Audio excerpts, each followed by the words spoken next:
இப்போ நீங்கள் பார்க்குறது ஒரு அழகான wordings.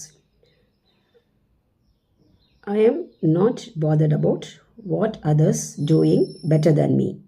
I am doing better than I last year. It is me versus me. அப்படின்னா நான் என்னை மட்டும்தான் கம்பேர் பண்ணிப்பேன், மற்றவங்கள நான் கம்பேர் பண்ண மாட்டேன், பண்ணக்கூடாது. அதுக்கு காரணம் என்னென்னா, நம்ம டெவலப் ஆகணும் அப்படின்னா மற்றவங்கள நம்ம பார்த்துட்டு இருந்தோன்னா அவர்களால் இது பண்ணுறாங்க அது பண்ணுறாங்க என்னால் பண்ண முடியல அப்படின்னு நினச்சோன்னா நம்மளால் முன்னேறவே முடியாது. அதாவது நம்ம என்ன நினைக்கிறோம், ஒருத்தர் நல்லா பண்ணிட்டாங்கன்னா ஒன்று அவங்க இருக்கக்கூடாதுன்னு நினைப்போம் அந்த இடத்துல, இல்லையா அவங்க பண்ணதை நம்ம பண்ண மாதிரி சொல்ல முடியுமா அப்படின்னு பார்ப்போம். இது நேச்சர். ஸோ அப்படி இருக்கிறவங்களால முன்னேற்றம் அப்படிங்கிற பாதையில் நடக்கவே முடியாது. இதுக்கு ஒரு சின்ன ஒரு கதை. ஒரு பஸ்மாசுரன் அப்படிங்கிற ஒரு அரக்கன் அந்த ஒரு ராஜ்யத்தை தான் ஆண்டுட்ருக்கான். ஆனால் அவனுக்கு எல்லாமே தன்னோட கண்ட்ரோலில் தான் இருக்கணும், தான் மட்டும்தான் சிறந்தவன்னு பேர் வாங்கணும், தன்னுடைய மக்கள் யாரும் அவனை மீறி எதுவுமே செய்யக்கூடாது, அதுவும் எதுவுமே பண்ணவும் விட மாட்டான். இது ஒரு மாதிரி ப்ரெஷரைஸ்டு வேலை அவன் மக்களை நடத்திட்டு இருந்தான்.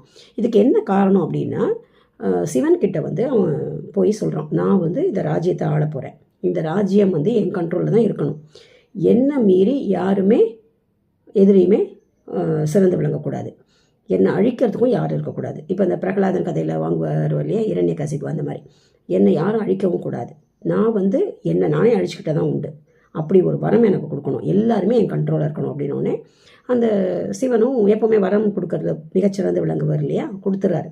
கொடுத்துட்டு நம்மளே நிறைய ஏதாவது ஒரு விஷயங்கள்னால் 4 பேரோட டிஸ்கஸ் பண்ணணும் இல்லையா, பண்ணி தான் செய்ய முடியும். அப்படி இருக்கும்போது சிவன் கண்டிப்பாக டிஸ்கஸ் பண்ணாமல் இருப்பார். ஒரு இறைவன் தெரியும் இல்லையா, இவனுடைய நேச்சர் இது கேட்குறான் அப்படின்னோடனே திருமால்கிட்டையே சொல்லி வச்சுறாரு, இவன் இது மாதிரி வரம் கேட்டான் கொடுத்துருக்கேன் அப்படின்னு சொல்லிட்டு.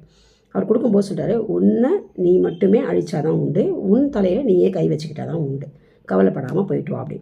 அதனால் இன்னும் அவனுக்கு ரொம்ப தான் பவர்ஃபுல் அப்படிங்கிற ஒரு இமேஜை க்ரியேட் பண்ணி விட்டுட்டு, என்னை தவிர யாருமே எதையுமே வேண்டுதல் இல்லாமல் வைக்கக்கூடாது, யார்கிட்டையும் போய் என்னை மட்டும்தான் நீங்கள் ஃபாலோ பண்ணணும் அப்படின்னு சொல்லி ரொம்ப ப்ரெஷர் பண்ணுறான். மக்கள் புலம்பிகிட்டு இருக்காங்க.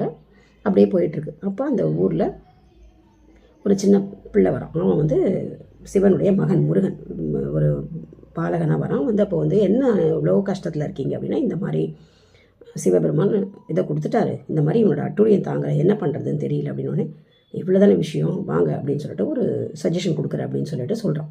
ஏன்னா அவன் கொடுத்த சஜஷன் திருமால்கிட்ட போங்க அப்படின்னு சொல்லிட்டு போனோடனே அவர் என்ன பண்ணுறாரு, அப்படியா சரி நான் வரேன் அந்த ஊருக்கு அப்படின்னு சொல்லிட்டு அந்த ஊருக்கு அவர் ஒரு டான்ஸ் டீச்சராக வரார்.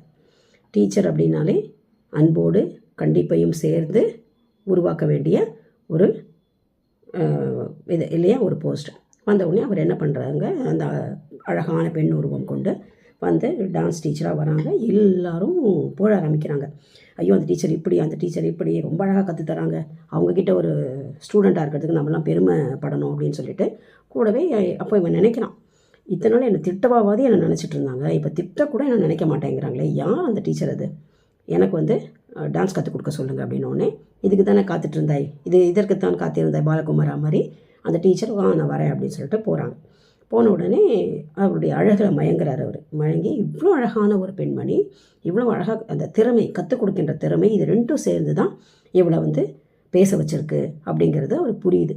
உடனே எல்லா விஷயங்களும் நானும் கற்றுக்கணும் அப்படின்னு சொல்லிட்டு டான்ஸ் கற்றுக்க சொல்லித்தராரு. உடனே இவங்க அந்த அம்மா கற்றுத்தராங்க. தந்த உடனே அவள் பண்ணுற நடன அமைப்பு ஒன்று அப்படியே பார்த்து அப்படியே பண்ணிகிட்டே இருக்கார்.